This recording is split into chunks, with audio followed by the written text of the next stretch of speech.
Alright guys, I'm going to take you through the SFMA Top Tier assessments today with my good friend, roommate, and model for the day, Scott. Sarah. Hi Sarah, is on camera. So usually with the SFMA we start from the top cervical spine and we work our way down. I will just run Scott through this and I'll let you know with each pattern what things I'll be looking for. So first we'll do multi-segment flexion, but we'll do cervical spine patterns. And so for all the tests, just to keep it standardized, I'm going to have your feet together, Scott. Okay? And you might actually want to face the side just so the camera can see. Okay, so feet are together, and then I'm going to say, Scott, I want you to bring your chin to your chest. And so the big thing I'm looking for is a chin to Scott. Can he touch his sternum with his chin? I would also like to see a whole lot of hinging, so that looks pretty good. I'd give Scott an FN on that. The next thing I will do is I will have Scott look up to the ceiling as far as you can, and we're going to use the ears as our cue. We want that at least 10 degrees to the parallel, and he's good there on the way back. Go ahead and go back. And you can see, can you do that one more time, Scott? Watch as he returns back to neutral. Go ahead. You see how he kind of throws his head forward? That to me is a sign of some sort of decreased motor control, so I would give him a DN on that, just based on that, but likely it would be a stability motor control dysfunction. Let's have Scott turn and face the camera. Again, feet together.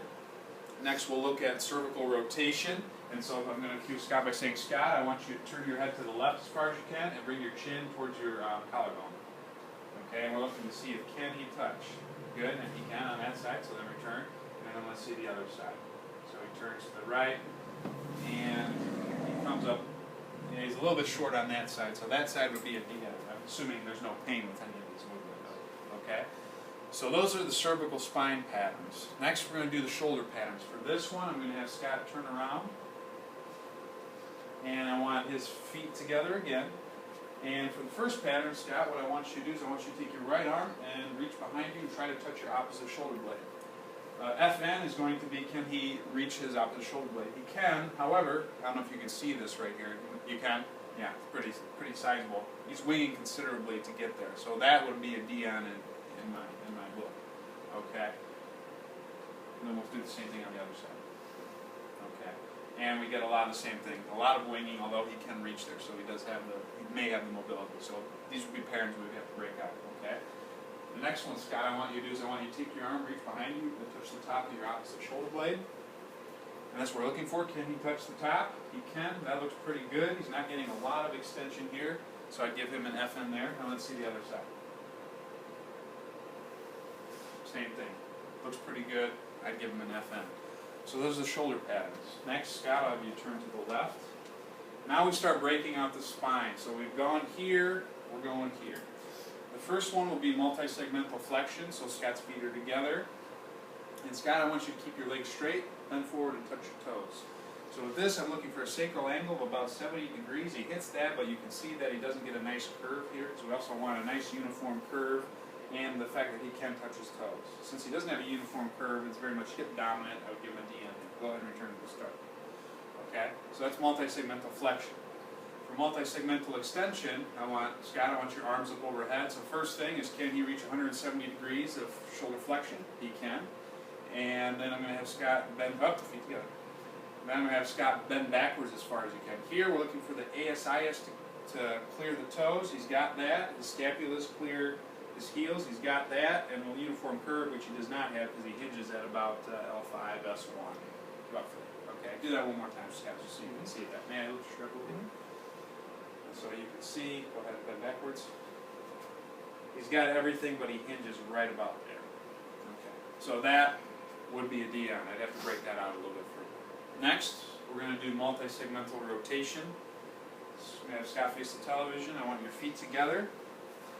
Keep them planted. And then what I'm looking for here is he getting even rotation through the thoracic and the hips. So let's go, Scott, keep your feet planted. I want you to turn to the right as far as you can. Look for me. Look for me. I'm looking for, can I see this opposite shoulder?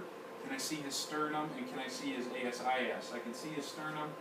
I can see a little bit of his shoulder from here if I look straight on, but the ASIS is not coming forward. So that would be a DN. And then let's do the same thing on the other side. And he does a little bit better there. Still not as much hip rotation as I'd like. I would probably break that out, getting a DN. Okay?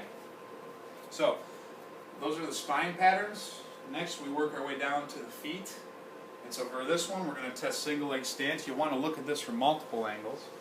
So we'll look at Scott straight on. Scott, I want your feet together, and I want you to lift up your left leg first. Okay. So we're seeing what kind of strategy he uses. We test this for about 10 seconds. Doesn't look too bad. Go ahead and let's try the other side. We'll just say that's an FM.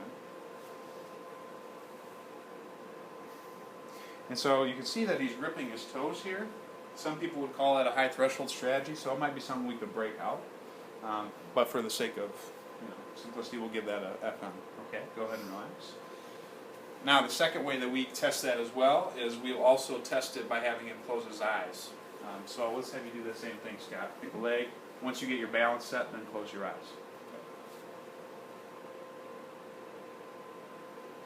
And again, 10 seconds. So a lot more wavy, a lot more high threshold at the foot. That would be a DI. Let's go ahead and see the other side. Get your feet together. Yep. Go ahead and lift up. Once you're balanced. So still very high threshold at the foot. He's definitely better on this side, but I would still probably break it out. That's good. The last and final test is the overhead squat. So for this one, Scott, I want your feet about shoulder width apart. And your toes are pointing forward. And you can actually go a little bit wider. The squat is a lot wider than most people would think. So I'm looking at, here, go ahead and let your arms relax at your side. You can go even farther. Okay, feet pointing forward. Okay. So for this test, I'm looking at thoracic mobility, I'm looking at hip mobility, and ankle mobility. So Scott, next I want you to lift your arms straight up overhead. And I want you to keep your heels flat and squat down. And so we'll see how he looks from the front. That's not too bad. You can see he's coming way forward though, because you can see the top of his head and his hands. So likely that would be a DN from that side, possibly thoracic mobility issue or motor control. Let's see it from the side, same thing. You can probably see these a little bit better. Same thing, whenever you're ready. And so yeah, you can see a lot of extension right there, and he starts to round down, but he can break neutral, which is good.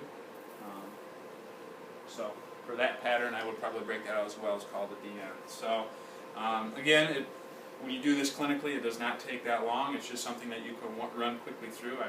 It's obviously a lot longer because I was explaining things. So yeah, it's just I like the SFMA Top Tier because it gives you a good look at the entire person's capability of movement. So call that it.